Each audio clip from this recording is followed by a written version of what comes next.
Guardianes. Hola, ¿qué tal? Nos encontramos una vez más en nuestro programa Guardianes y le damos la bienvenida a todos los que nos sintonizan en este momento. Hoy queremos desarrollar el tercer tema, el cual ha sido titulado La Iglesia apoyando a la niñez. Nuestro objetivo en este momento es exponer los aportes que la Iglesia le brinda a la comunidad de fe. Esto, por supuesto, en relación con la familia de todos los niños y de todas las niñas. Melvin, ¿qué tal? ¿Cómo está usted? Hola Emerson, qué gusto poder compartir nuevamente otro podcast más con esta temática tan importante. Y como ya es costumbre, no estamos solos. Tenemos un invitado al cual quiero darle la más cordial de las bienvenidas a nuestro pastor de iglesia infantil, Eric Lazo. Bienvenido, hermano. Gracias, Melvin y Emerson. Un gusto estar en este programa y un saludo a los que están sintonizando el podcast. Para nosotros es un privilegio tenerlo acá con nosotros.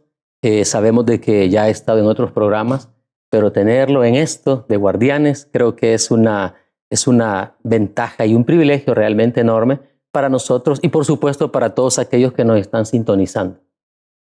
Pastor, el tema que ahora hemos mencionado es importante, ¿verdad? Y queremos empezar con lo siguiente.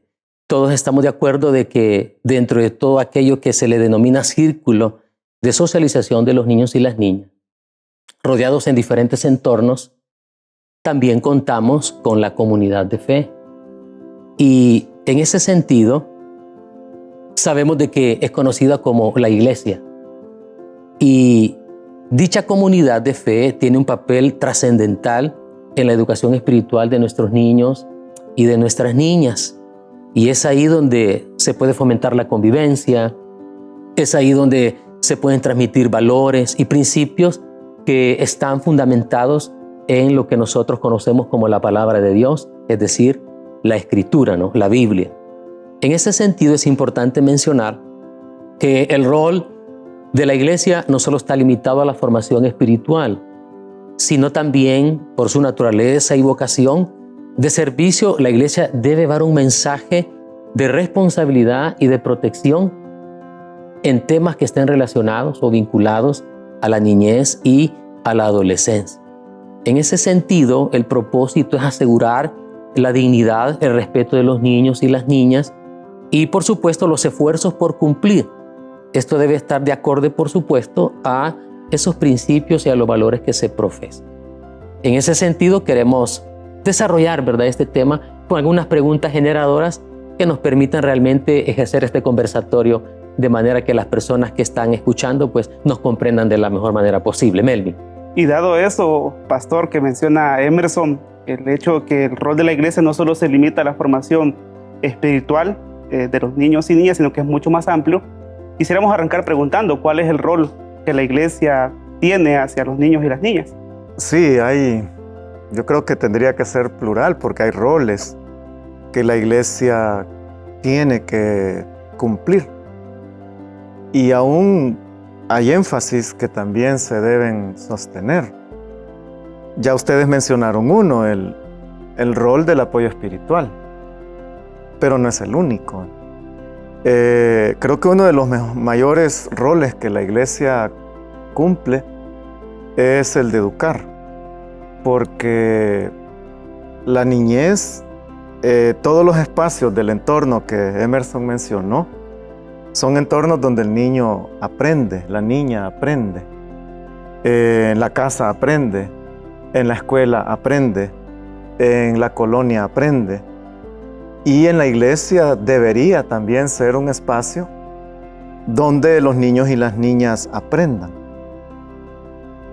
Lógicamente, en esa palabra de aprender puede ser mucho contenido o poco. Entonces, creo que apoyar en la formación espiritual es algo que hace, pero también en enseñar. Y la iglesia tiene un gran reto, porque la enseñanza de la iglesia hacia los niños es más que teórica.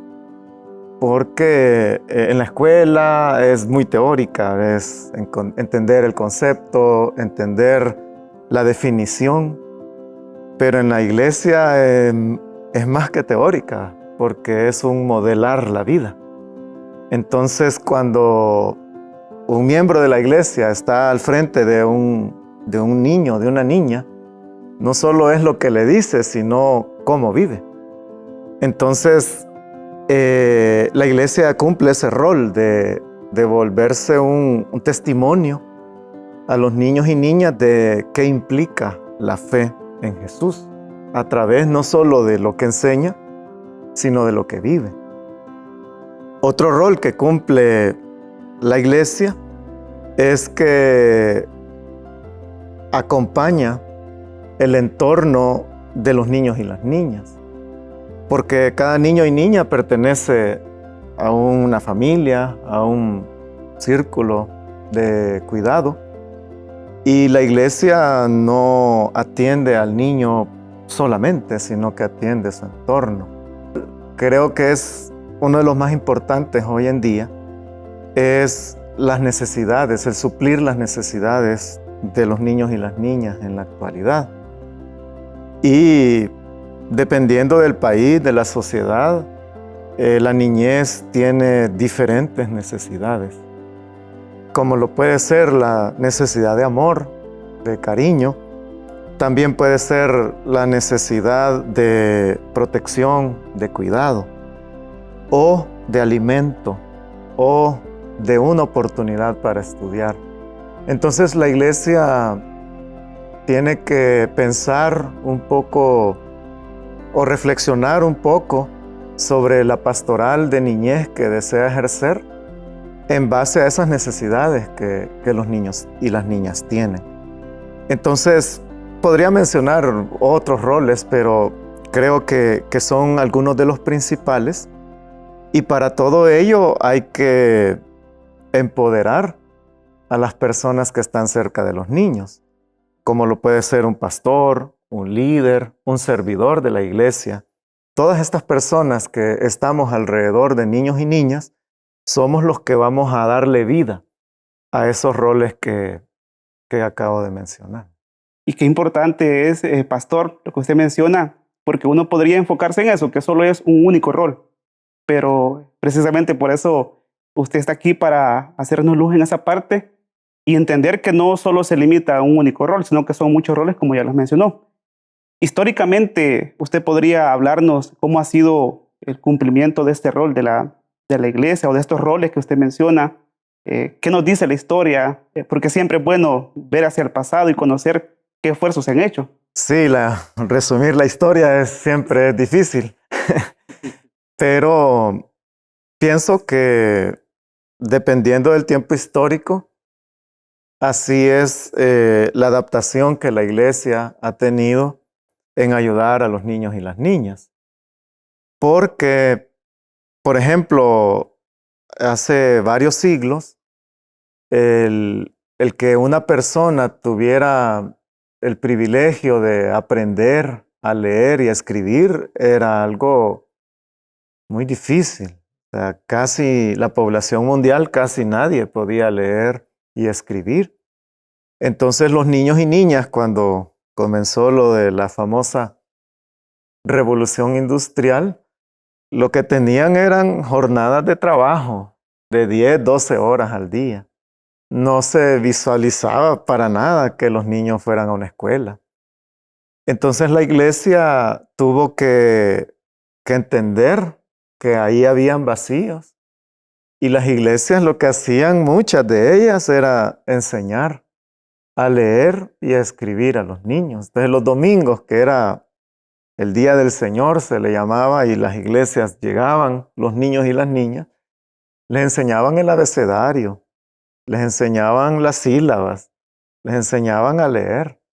Entonces, en ese momento histórico, como que el rol era empoderar a los niños para que pudieran ser alfabetizados. En otros lugares, como Europa, recuerdo tanto orfanato que nació en cierto tiempo, y casi cada ministro de culto, cada pastor en las ciudades más emblemáticas, uno de sus éxitos más grandes no solo era tener una iglesia o el predicar o el construir un edificio, sino el tener un orfanato donde poder cuidar a los niños y niñas que no tenían una familia que velara por ellos, que les diera alimento. Entonces, creo que en base a la historia se vienen dando cambios. Ahora, por ejemplo, la mayor parte de niños está expuesto a un sistema educativo y entonces se dan otros énfasis como el evangelizar, el compartir la palabra de Dios, el discipular a niños y niñas, el poder cuidar del círculo familiar de los niños y las niñas. Entonces, históricamente se ha venido migrando en diferentes roles y creo yo que esos son buenos espejos porque esas necesidades que se suplieron a través de los roles que históricamente la iglesia ha cumplido, nos ilustra para el presente de que la iglesia debe ser dinámica, debe estar abierta a los cambios, debe ser empática con los niños y las niñas. Y entonces en esa historia vamos a lograr algo que en los círculos de iglesia se escucha y antes no se escuchaba, y es la dignidad. Ver a los niños y las niñas con dignidad. Ver a los niños y las niñas como Jesús los vio y tratarlos como Jesús los trató. Entonces, pero históricamente los niños no eran vistos de esa manera. Eran vistos como seres inferiores. Eran vistos como media persona, no una persona completa. Pero hoy, conforme esos roles han venido cambiando, gracias a Dios hay una comprensión bíblica mayor y nos permite que esos espejos nos lleven a ver que todavía hay camino por recorrer, por cubrir. Y podríamos, como lo dije, hablar mucho más de la historia, pero me parece que son buenos espejos de cómo la iglesia ha venido cambiando en su atención a los niños y niñas y cómo hoy debemos estar abiertos a otras formas de hacer las cosas y también debemos estar abiertos a una mejor comprensión de la dignidad de los niños y las niñas. Conocer esos roles que usted mencionó, y me quedo con lo que dice, esos espejos también de la historia, para no repetirlo. Si bien es cierto, hoy en día se tienen muchos avances, hoy la iglesia está más sensibilizada en estas temáticas, pero esos roles que mencionaba usted al principio, pastor, de educar, de proteger, de acompañar, hoy día, ¿qué obstáculos hay para que esos roles todavía no puedan darse en su totalidad? ¿Qué obstáculos usted visualiza hoy día? Hay bastantes obstáculos aún, a pesar de los avances. Y tristemente son más obstáculos internos que externos. Y primero es la comprensión. Hay un adultocentrismo todavía muy fuerte en los círculos de fe, donde se da todas las fuerzas, todo el empeño en atender a los adultos, en que los adultos estén bien, en crear hasta un plan de trabajo a favor de los adultos en el año. Pero a veces eso hace que la niñez esté aislada, que se pastorea muy bien al adulto y no se pastorea al niño y la niña. Entonces, primero es un obstáculo interno cuando no hay una comprensión más adecuada a la escritura y todavía tengo esos esquemas mentales de que el adulto es más importante. De ahí hay otros obstáculos que son para mí menores, pero existen. Uno de ellos es la necesidad de capacitación. Hay muchas congregaciones que tienen el interés, el deseo de mejorar su atención a los niños y niñas, pero no saben cómo.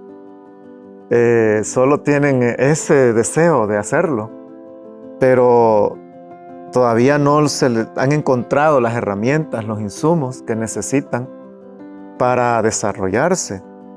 Aunque ahí yo siempre tengo ese elemento de fe, de esperanza, y es que si las personas que están encargadas de la niñez en cualquier congregación tienen esa pasión de hacerlo bien, ese deseo de hacerlo bien, Dios va a honrar esos esfuerzos y les va a poner a las personas adecuadas a su alrededor para que puedan mejorar.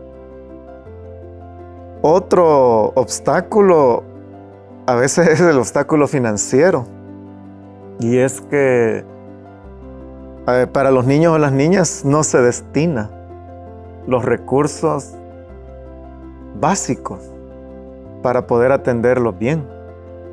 Recuerdo una estadística que es muy conocida de una ONG de compasión internacional, que ellos levantaron esa encuesta en muchos países alrededor del mundo. Entonces ellos dicen en esa estadística que de cada dólar que entra a una iglesia en concepto de ofrendas o diezmos, solo 1 centavo se va a usar para los niños y las niñas. 99 centavos se va a usar para cualquier otro programa, pero solo 1 centavo para los niños y las niñas, y todavía en esa investigación ellos dicen en el mejor de los casos. O sea que la estadística todavía en algunas iglesias podría bajar. Entonces, a veces hay esa barrera que las autoridades de la iglesia les cuesta destinar recursos, les cuesta como apoyar a las nuevas generaciones. Entonces yo creo que esos son los 3 más fuertes obstáculos. Primero, la misma comprensión del adultocentrismo dentro de la iglesia. Segundo, el no tener los recursos adecuados para poder atender, el no estar como bien capacitados. Y también el tema de destinar recursos para la población infantil. Y hay otros, cada iglesia tiene su propia particularidad, pero podría decir que ahí se engloban algunos. Es interesante, pastor, lo que usted menciona, porque me lleva a pensar el hecho de cuánta resistencia hay a un pequeño cambio, cuánta resistencia hay en el sentido de por qué no aportar 50-50, ¿verdad? En el caso de recurso económico a la niñez, que no solo es el futuro, sino el presente de la iglesia. Y creo que es importante que en alguna medida también cambiemos paradigma, nuestro pensamiento, y creo que el mejor enfoque de capacitarnos, de tener un aprendizaje significativo, nos permita conducir a nuestra niñez o guiarlos por los mejores pasos, en ese mejor camino que deseamos. En ese sentido, ese trabajo que la iglesia debe realizar hacia la niñez me genera una inquietud, Melvin y pastor. Y esa inquietud significa entonces que el trabajo que la iglesia realiza no se limita solamente a la formación espiritual. Así es. Si recuerdan la primera pregunta del rol, y hablábamos que eran roles, eso implica una intervención más integral de la atención a niños y niñas. Por ejemplo, no hablé, pero ahora lo puedo mencionar, el tema de la infraestructura. Yo defino una infraestructura en base a qué necesidades quiero suplir en la población infantil. Entonces, no puedo limitarme a solo la formación espiritual. Lógicamente, es el eje principal de nuestro quehacer, aunque con el gran paréntesis de que no es la responsabilidad de la iglesia. O sea, según la Biblia, la responsabilidad de la fe a los niños y niñas es responsabilidad de la familia. Es responsabilidad de nosotros, los padres, de las madres. Pero por el mismo desmembramiento, ¿verdad?, que se está quebrando las familias, la iglesia viene como a hacer un esfuerzo de rescate. Entonces, pero ahí tiene que atender espiritualmente, pero también tiene que formar, también tiene que proteger, también tiene que ayudar en sus metas, en su salud mental. O sea, hay tantas cosas que la iglesia debe hacer para cuidar a los niños y niñas de forma integral, que recuerdo un libro que leí hace algunos años de una iglesia en Brasil, y es una iglesia un poco numerosa, y cuando ellos comenzaron a activar el sistema celular infantil, a atender a los niños y niñas en las casas, ellos dijeron: ¿dónde están los niños más necesitados? Y como ellos tenían una gran infraestructura, ellos dijeron: los que están enfrente, la comunidad que está enfrente, las famosas favelas. Ahí hay niños que jamás van a ir a una escuela. Entonces dijeron: ahí comencemos. Entonces ellos comenzaron un ministerio donde buscaron al niño y a la niña más necesitada. Recuerdo otros hermanos también de Sudamérica. En una ocasión ellos vinieron acá al país y después de entender toda la labor que la iglesia Elim hace en San Salvador, ellos me decían: nos hemos enfocado demasiado en los hijos de los hermanos. O sea, como que la iglesia también puede caer en: solo voy a cuidar a los hijos de los creyentes. Entonces, y me decía él: voy con eso en la mente de que nos estamos olvidando de la comunidad. Entonces, pienso que la iglesia tiene oportunidades en los niños que vienen a sus instalaciones, a sus actividades, pero la mayor necesidad está en la comunidad. Entonces, cuando la iglesia encarne las necesidades de la niñez en la comunidad, tendrá una lista de acciones a realizar enorme. Y entonces también hay que aclarar, ¿verdad?, que así como es espiritual leer la Biblia o es espiritual orar, también es espiritual cuidar de los niños y las niñas. O sea, también es espiritual proteger a los niños y las niñas. También es espiritual acompañar, educar, porque Jesús hizo todo eso, ¿verdad? Jesús, que es maravillosa la vida de Él. O sea, vemos a Él dándoles comida, vemos a Él sanando al enfermo. Y eso es suplir las necesidades. Entonces, cuando la iglesia está ayudando integralmente a la niñez, creo que está haciendo una labor muy espiritual, porque es lo que Jesús dijo en Mateo capítulo 25: tuve hambre y me dieron de comer, tuve sed, me dieron de beber, estuve desnudo, me vistieron, fui forastero, estuve en la cárcel, estuve enfermo, me visitaron, me cuidaron. Y dice: por cuanto lo hicieron a los más pequeños, a mí me lo hicieron. Entonces, cuando la iglesia suple integralmente las necesidades de los niños y niñas, está haciendo una labor 100% espiritual. El punto es que hemos tenido una formación de una dicotomía de que el alma es buena y la carne es mala. Algo muy fuera de la enseñanza bíblica. O sea, el Antiguo Testamento no tenía esa diferencia entre cuerpo y alma. O sea, era el ser el que cuando estaba hablando de una persona era del ser. Y en el Nuevo Testamento también. Lo que sucede es que el Nuevo Testamento, como fue escrito en griego, hay ciertas enseñanzas filosóficas de los griegos que sí hacían esa separación. Habían escuelas de pensamiento griegos donde separaban y decían: el alma es buena y el espíritu es malo. Entonces el alma es el que se va con Dios, cuidémosla, pero el cuerpo, como aquí se queda, ahí se queda, descuidémoslo.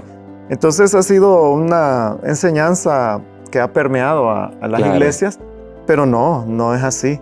Hay que velar por la vida de las personas en todas sus dimensiones. Ok. Pastor, y en la actualidad, ¿cuáles son esas áreas en donde la iglesia está brindando apoyo a los niños y a las niñas?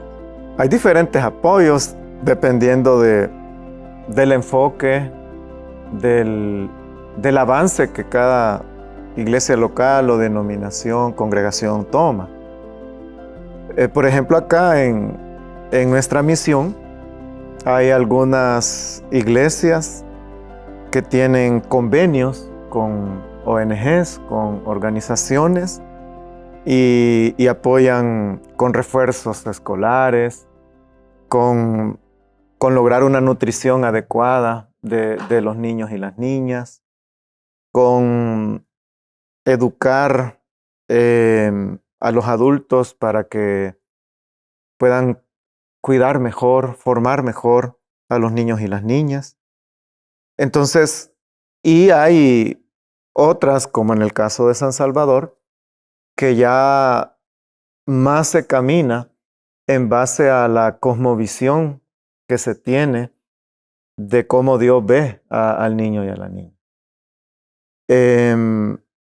Entonces nosotros velamos porque el niño conozca al Señor, que tenga una fe genuina, que conozca la palabra de Dios, que sus derechos no sean vulnerados, el que hay que cuidarlos cuando así lo requiere, el que hay también que ayudarlos físicamente en sus necesidades de alimentación, de ropa. También hay líderes, ¿verdad? Yo conozco lideresas que hacen un trabajo maravilloso porque ellos traen 10, 12 niños aquí a nuestro local y no vienen con sus padres. Y ellos se vuelven casi el rostro de Jesús para los niños porque los cuidan. Cuando terminan su año escolar, les invitan a comer, les dan un regalo, estimulándoles porque terminaron el año escolar. En su cumpleaños están pendientes de ellos. Y esos niños, ¿verdad? Quieren a esta hermana, porque ahorita estoy pensando en una, hay varias, pero la quieren como que fuera su mamá, ¿verdad? Entonces, pero porque ella ha entendido que esa dimensión de acompañar no se limita a una enseñanza bíblica solamente, sino como lo dije al principio, que uno de los desafíos de la iglesia no es lo conceptual, ¿verdad? No solo es dar definiciones, sino ser el testimonio, ser el ejemplo vivo de cómo eso se tiene que hacer. Entonces, están esas dimensiones. Hay proyectos, recuerdo el de Jesús Niño, por ejemplo, es un proyecto que la Iglesia de San Salvador tiene en una comunidad donde prácticamente se patrocinan. Hay hermanos y hermanas que en su mayor parte están en Estados Unidos, de algunas filiales nuestras, y ellos apadrinan niños y se les dan refuerzos escolares, se les cuida la salud, hay jornadas médicas, odontológicas, se les da desayuno, se les acompaña con víveres, se les ayuda a hacer club de tareas. Entonces, y es en una comunidad donde ni una sola persona venía siquiera a nuestra iglesia, pero se hizo. Tengo entendido que ya algunas de esas familias vienen a la iglesia, y no porque se les haya puesto como condición, sino por ver el amor desinteresado hacia sus hijos e hijas. Es interesante eso, pastor. Solo quisiera que nos aclarara un detallito importante, fíjense. Porque de repente estamos en el entendido de que no solo nos sintonizan personas que puedan ser de una comunidad de fe. Y usted mencionaba líderes y lideresas que en algún momento los niños y las niñas miran como que fuera su mamá, su papá. Solo explíquenos qué es ese líder o qué es esa lideresa de niños para que entendamos a qué nos referimos. Gracias. Así como mencioné que habían servidores en las iglesias, los líderes y las lideresas serían como los servidores de la iglesia, pero en la comunidad, ahí donde ellos viven, ahí con sus vecinos, en el pasaje, en el barrio donde viven. Entonces los líderes y las lideresas son estos hombres y mujeres que están pendientes de la niñez ahí donde viven, no en el local, no en los cultos, ok, no en los servicios, excelente. sino con ellos. Entonces es la iglesia en la comunidad. Eso es interesante, Melvin. Y, pastor, usted en las preguntas que hemos realizado, hay una palabra recurrente que es la familia. Y entendemos que, como el tema lo dice, la iglesia apoyando a la niñez, pero la familia también juega un rol fundamental. Y a mí me llegaba a pensar, lo que usted decía, que la Biblia, la responsabilidad de la formación espiritual recae en la familia, no en la iglesia. Pero hay un momento, o se tiende a creer que hay una separación. Es la familia por un lado y la iglesia por otro. Hay celebraciones y cultos exclusivos para niños y celebraciones y cultos exclusivos para adultos.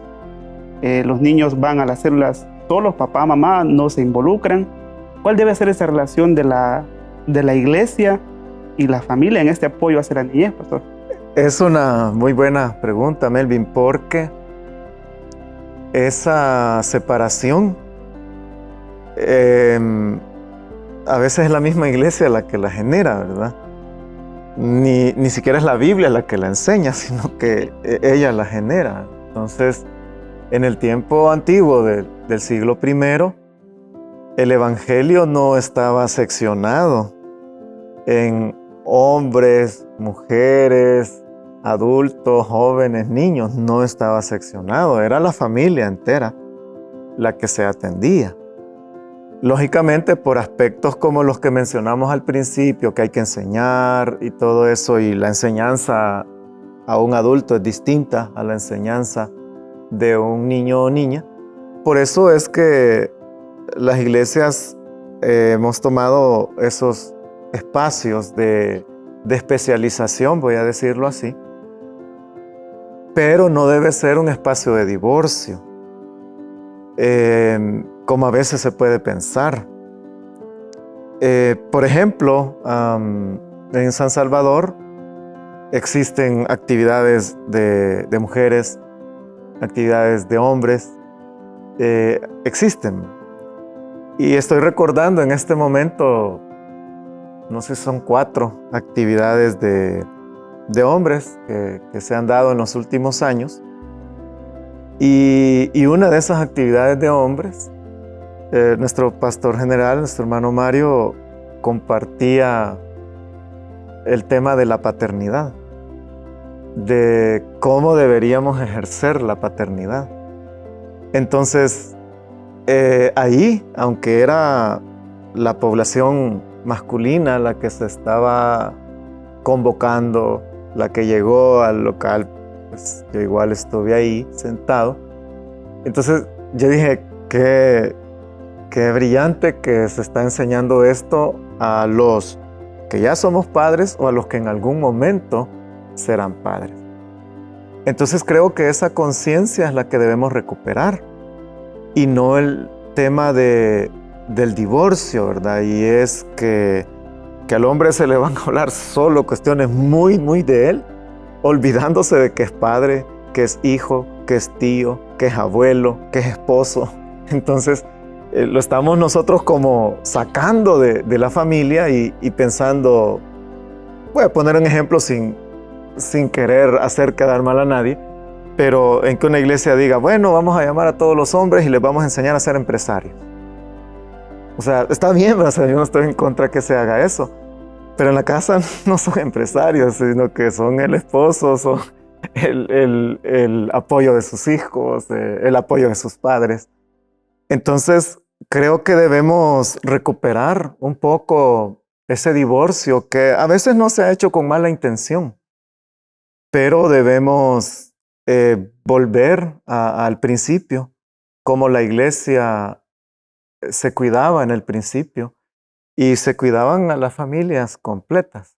Entonces, si los niños entienden que solo se les está atendiendo porque la enseñanza para ellos es diferente, pero no se está quitando al papá, quitando a la mamá, quitando al abuelito, al tío, al cuidador.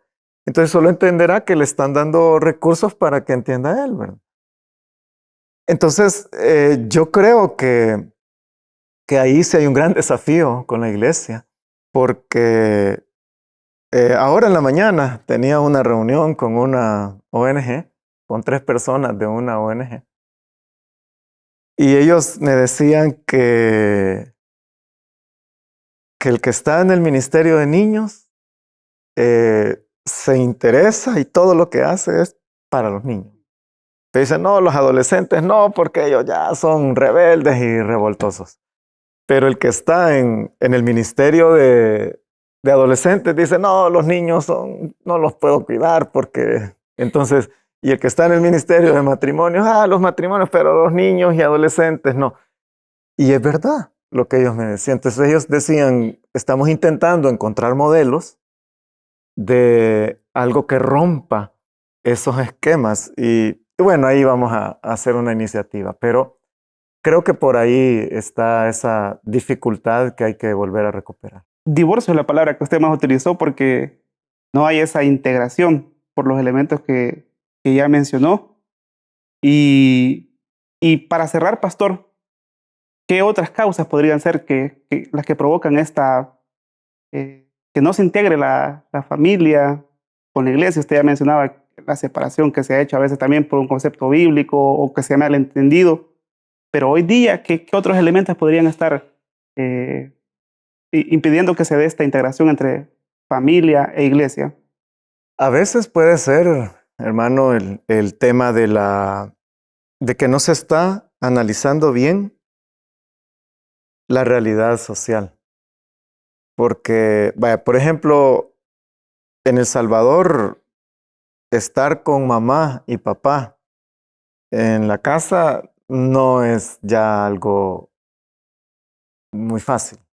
O sea, No es un privilegio de todos, pastor. Ya las estadísticas nos dicen que no es así. Entonces, pero si yo no comprendo esos nuevos modelos de familia, si yo no comprendo esas nuevas realidades, entonces voy a seguir, por ejemplo, convocando, en este día vamos a educar a los padres de familia. Y el niño vive con el abuelo. La niña vive con la tía. Entonces, si no hacemos como una buena lectura de la realidad de la sociedad, voy a usar esta palabra, aunque tal vez no sea la mejor. La medicina que yo voy a estar intentando dar no va a ser la adecuada. Entonces, una barrera primera puede ser esa, un obstáculo, y es que no esté comprendiendo bien la realidad social donde ahora se está conviviendo los niños y las niñas, y las familias en este caso. Otro obstáculo que puede marcar es la falta de una pastoral de familia. ¿A qué me refiero con una pastoral de familia? Es que a veces el pastor piensa que solo es pastor de adultos. Y no es así. O sea, los pastores somos pastores de vidas, de seres humanos, sin importar la edad que tengan. Entonces, si yo como pastor digo, mi pastoral la voy a hacer solo con adultos, se van a ver afectados los jóvenes, se van a ver afectados los niños. O si yo como pastor digo, voy a hacer con la juventud, porque la juventud está abandonada, está necesitada, entonces me voy a dedicar como una pastoral de jóvenes, obviando que soy pastor de familias. Entonces, creo que ese puede ser también un obstáculo que el mismo líder espiritual, el mismo pastor, no se vea como alguien que está cuidando, acompañando a la familia, a las familias, sino que únicamente a una sección. Y el último obstáculo es una mala comprensión de la Biblia. Y es que tome como un énfasis y abandone otros énfasis. Y así como hablábamos de la palabra integral, entonces necesitamos rescatar ese servicio bíblico a las familias. Y entonces darnos cuenta que la Biblia tiene mucho, que habla mucho de la familia, muchísimo, más de lo que a veces nos imaginamos. Un día que en el vehículo, un domingo, venía precisamente para la iglesia y escuché una predicación de nuestro pastor general hace poco, unas 2 semanas. Y entonces él habló del tema de la familia. Estaba hablando de los impactos en un padre, en un hijo. Entonces, se está enseñando de la Biblia y con porciones que las hemos leído muchas veces, pero no hemos como caído a la cuenta de que la Biblia me está llevando a un cuidado, a un acompañamiento de la familia. Y si cabría dar un cuarto obstáculo, es que no nos estamos formando. Y entonces esas necesidades sociales que se identifiquen, no hallamos cómo suplirlas, porque, y digo, ¿y cómo le hablo al abuelito que cuide al nieto, verdad? Porque él es el responsable, entonces, no hallo cómo. O la sexualidad, ¿cómo le hablo de sexualidad al niño o a la niña? Si yo mismo no entiendo el tema de la sexualidad, no conozco mi cuerpo, ¿cómo se lo voy a enseñar a otro? Entonces, si la iglesia no se esfuerza por ayudar, hablar, conocer, entonces las familias se van a quedar un poco descuidadas. Ok, pastor, sabemos que este tema que hemos discutido en este momento de la iglesia apoyando a la niñez es muy amplio y hay mucho de qué hablar. Quizás nos hemos quedado cortos, Melvin, con esta situación, pero quisiera cerrar con 3 aspectos importantes y me gustaría que tal vez Melvin y usted, pastor, nos diera uno más para poder así aconsejar a todos aquellos que nos están sintonizando en este momento. Y primero, creo yo que es importante producir un cambio de conciencia sobre la responsabilidad que tiene la iglesia en temas de protección de la niña, en el entendido de que no solo estamos para la formación espiritual, sino para atender todas esas áreas que estén vinculadas a la integralidad de un niño o de una niña. 2, creo que es importante también empoderar, ¿verdad?, a las familias, primeramente por lo que usted decía, pastor, de que no es la iglesia la encargada de, sino que somos nosotros, los papás. Bueno, como usted decía, ahora quizás no son papás y mamás, sino abuelos, tíos y todos aquellos que tenemos un niño en nuestro hogar. Somos los responsables y creo que es importante entonces empoderarlos en temas de protección a la niñez, ¿verdad? Y no solo en el tema espiritual. Y un tercero que quiero mencionar es que generemos esos espacios, Melvin, esos espacios de integración entre la iglesia y la familia. Y creo que cabe mencionar, ¿verdad? ¿Por qué no hacer a un lado de repente un evento de mujeres, un evento solo de hombres y concentrar la familia, ¿verdad? Por supuesto que tendríamos que pensar en una logística sumamente importante porque el local, ¿verdad?, no da abasto.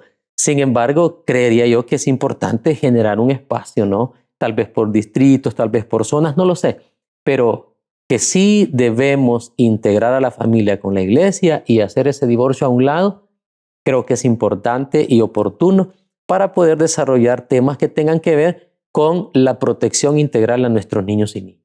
Melvin, ¿algún otro elemento para cerrar? Yo me quedo más que todo quizás con lo que mencionó el pastor. Ser espiritual es precisamente aplicar todo lo que él ha hablado, no hacer ese divorcio, una protección integral de los niños y las niñas. Entonces no solo se limita al hecho de orar, leer la Biblia, sino que yo creo conciencia y si estos espacios propician el crear esa conciencia, estoy aplicando esa espiritualidad en mi vida. Entonces yo con eso me quedo y agradecer al pastor Eric por este espacio y por esta oportunidad. Gracias, Melvin y Emerson. Para lo que decía Emerson, pienso que es importante que también comprendamos que los derechos también están ahí en la Biblia. Y a veces creemos como que no estuvieran los principios de los derechos ahí en la Biblia, porque sí están. Incluso del tema de la denuncia, la Biblia tiene mucho que decir y a veces el silencio es lo que más se ha dado. Entonces sí, hay que ser protectores de los niños y las niñas en todas sus áreas. Y así como este programa se llama, volvernos guardianes de ellos, aunque no sean nuestros hijos, nuestras hijas, sino que solo sabemos que es un niño que pasa necesidad. Entonces cuidémoslos y seamos sus guardianes, o aquella figura que en el libro del profeta Jeremías se menciona y creo que también en el de Isaías, volvámonos esos centinelas que son los que estaban en las torres viendo todo el panorama y son los que avisaban cuando había que cuidar a alguien o cuando había que hacer algo. Entonces, volvámonos los centinelas de los niños y niñas. Pero un gusto, gracias por la invitación y gracias a todos los que sintonizaron este podcast. Bueno, no nos queda más que, Melvin, gracias por acompañarnos, gracias, Pastor, por desarrollar este tema con nosotros y, por supuesto, gracias a todos aquellos que nos sintonizaron este día. Esperamos que acatemos el consejo, ¿no? Y que podamos aplicar lo que este día hemos aprendido. Así es que bendiciones a todos. Pastor, muchas gracias. Melvin, un gusto.